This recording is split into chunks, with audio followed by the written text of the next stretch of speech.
అంతా కూడా ఎలా జరగాలో అలాగే జరుగుతుంది, లేకపోతే కనుక నేను ఇలాగ ఉంటే ఇంతే ఉంటాను అనేటటువంటి ధోరణి కరెక్టా కాదా అన్నటువంటి జగన్మోహన్ రెడ్డి ఆలోచించుకోవాల్సినటువంటి అంశం.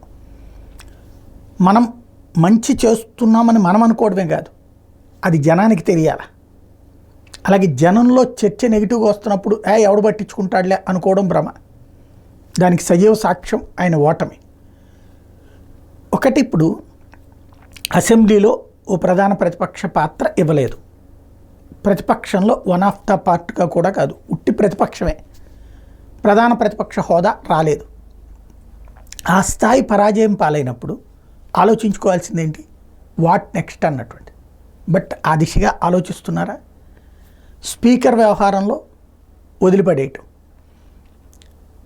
వెళ్ళకపోవడం, అటెండ్ కాకపోవడం, ఇది సరైన సంప్రదాయమేనా?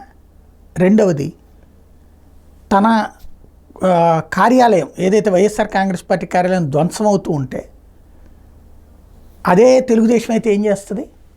స్వయంగా నాయకులందరూ అక్కడికి వెళ్ళి కూర్చుంటారు. ఏంటన్నది ఒక వారం 10 రోజుల పాటు దాని మీద జరుగుతుంది విధ్వంసకాండ ఇదంతా. ఇక్కడ సోషల్ మీడియా తప్పించి వెళ్ళి ఆయన కూర్చోవాలి కదా ఏంటనేది. ఒకవేళ తప్పు జరిగింది, అక్కడ తెలుగుదేశం ఏం చెప్తుంది, అనుమతులు తీసుకోకుండా కట్టారు అన్నటువంటి, ఇరిగేషన్ వాళ్ళ ల్యాండ్లో అన్నట్టు. ఇరిగేషన్ వాళ్ళ ల్యాండ్లోనే ఇప్పుడు కుంటలు, చెరువులు వాటిట్లోనే కదా అన్నీ కట్టుకొచ్చినాయి. ఎవరి అయినా సరే ప్రభుత్వ కార్యాలయాలు, వివిధ పార్టీల భవనాలు, అవన్నీ ఎవరు మాట్లాడాలా? ఆయన స్వయంగా వచ్చి నుంచుని మాట్లాడాలి.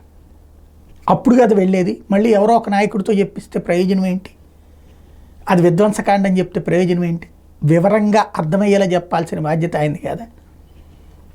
అంటే ఆ వ్యవహార శైలి అన్నటువంటిది పార్టీకి ప్రయోజనమా నష్టమా ఆయనే ఆలోచించుకోవాలి.